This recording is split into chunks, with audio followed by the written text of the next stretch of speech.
Good afternoon. Welcome back. This is All Sports with LD. It's been 12 months since I posted a video. Um, I had a lot of stuff going on, so I took a break, but now I'm back. So hopefully I can go ahead and start turning out some content, some good content. Um, so before I get started, please like, share, and subscribe. My goal is to reach 1,000 subscribers. So please help me do that and let's get started. So this article comes from September 13th, 23. This is from Boxing News 24, stating there's complications for Terrence Crawford versus Errol Spence rematch. And as the article starts off, Terrence Crawford could push for concessions from Earl Jr. for the rematch that potentially derail the fight. There's the potential that Crawford, 40-0, 31 KOs, could ask for a bigger purse split than what is spelled out in the rematch clause to increase the weight to 154, which is where Spence, 28-1, 22 KOs, wants and needs it to be for him not to be weight drained. As the winner of the first fight on July 29th, Crawford can select the weight for the rematch with Spence, meaning that he can increase it to 154 or keep it at 147, and there's nothing Errol can do about it. So if Spence wants and needs the weight to be increased to 154, Crawford could grant him his wrist in return for a larger purse split. If Spence refuses, the rematch won't happen. Crawford will move on and fight whoever. So there's been a lot of rumors going around about this potential fight. There's been rumors that Crawford insists that it be at 147. Uh, as the article states, there's been rumors that he's demanding more money, etc., etc. Um, I would like to point out here where in this paragraph, this opening statement I read of this website, where it talks about Spence being weight drained. That's all an excuse. And here's why.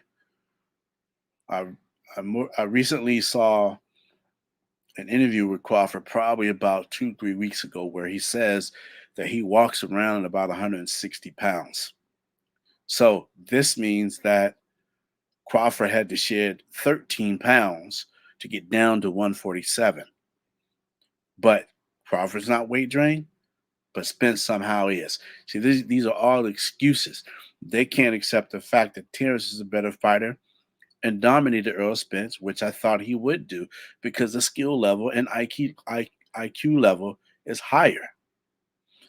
And, so it's unfortunate that no one will give Crawford his respect and just admit Crawford's better than Spencer. Always will be, always has been. So the 147 weight drain is an excuse. I've heard Earl Spence fans say, "Oh, the car crash, it's really affected him." All the people playing doctors. Oh, it's neurological brain damage. Well, guess what? Even after the car crash, Earl Spence walked into that fight holding not one, not two, but three welterweight belts. He was a unified champion. Another excuse. I've heard, something just wasn't right with Spence. Excuses, excuses, excuses. Bottom line, Crawford beat him. There is nothing that anyone can say. If anyone watched the fight, I watched the fight, and I've watched the fight probably 3 or 4 different times. And every single time I watch the fight, I see how easily Crawford beat Spence because guess what? And I knew that Crawford would beat Spence because going back to Spence versus Sean Porter. Sean Porter is one of my favorite fighters. And in that fight, Porter hit Spence with a lot of shots that should have never touched Spence. Now, there are people who will say, well, Spence decided to fight Sean Porter at his own game. BS. The fact of the matter is, Earl is too slow. His defense is average. So that's the reason why he got hit with those shots from Sean Porter. And that when I saw that fight, I already knew, yeah, Crawford's gonna knock him out. This is gonna be easy win. July 29th, that's exactly what happened.